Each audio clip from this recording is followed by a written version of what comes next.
Curiously, I have no idea how to write about the Sandman, Morpheus, the god of dreams, also called Dream. One of the Eternals, he is ensconced in his kingdom beyond time and space, calling forth for his immortal brothers and sisters to come so it can be decided who shall take over hell, now that Lucifer has emptied that place out. A raucous grotesquerie of fantastic and mythological characters roams about the palace. Dream returns to hell, where a jubilant and cheerful Lucifer releases tortured and damned souls back from where they came before their infernal sojourn. Some of them are suspended from jagged peaks with vultures from a Greek myth eating their entrails, others are hanging from Clive Barker's fabled hooks of hell. Still, others are eviscerated in every way imaginable. In medieval surgeries come torture chambers, an odd, confusing detail, but still, all of it is rendered beautifully by the artists that worked on this original, beautiful, and disturbing comic so many decades ago. Dream is a dour, compelling character, encompassing both the sublime and brutal. He looks like he could have been the skinnier, uglier brother of Robert Smith, but he condemned his lover Nada to hell 10,000 years ago, and it's a mistake he woefully regrets. The mythological family of gods Thor, Odin, the fairy folk, and others beg and scheme and manipulate so that they may finally control hell. Their emissaries tempt and cajole and threaten Dream, who has been accorded the key to that unhappy realm, but it is to no avail.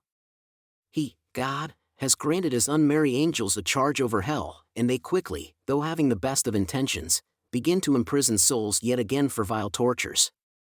Begging the reader to ask themselves if pious intentions can preserve the purest hearts, tasked with unholy demands. The surreal world of the Sandman encompasses many strange diversions and cryptic affairs, from the Revolutionary-era French woman carrying around the animate head of Orpheus, Orpheus himself, who ends in a bloody orgiastic rite performed by the Dionysian Bacchanti, in a scene where the blood is rendered brown, but the idea of what is occurring, the sheer nauseating brutality of it, is quite apparent. And Sandman is a blood-drenched book, taking much inspiration from the popular Hellraiser film franchise of the era. In later installments, we get piles of singing severed heads, a talking face with a lolling tongue hammered into a wall, as well as other ghoulish and maddening touches of dark, macabre horror mixed with fantasy and myth. Emperor Norton and Dante Gabriel Rossetti share space here, as does Robespierre, Tiberius, and a pockmarked dwarf, alongside a talking pelican, and cartoon characters seemingly straight from a children's Sunday strip. The Sandman draws you in, whether or not you believe in the arcanum of dreams, stepping into this incredible and fantastic world of visions and monsters and pale, gothic delirium. You'll find that the stories and their narratives are like dreaming, but that is not a disappointment here. They are not tightly woven plots, they are expositions of the consciousness of the dreamer, having their own internal logic. The Sandman may be many things, he is, however, never dull.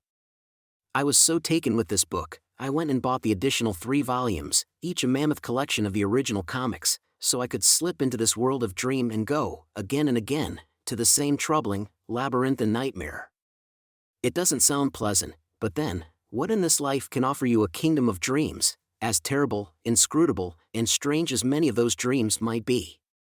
It is an epic work, one to get lost and roam the byways and corridors of, relentlessly, searching for dream, for sleep, for respite, and finally knowing that after a long, hard night of sojourning here, sleep may never come.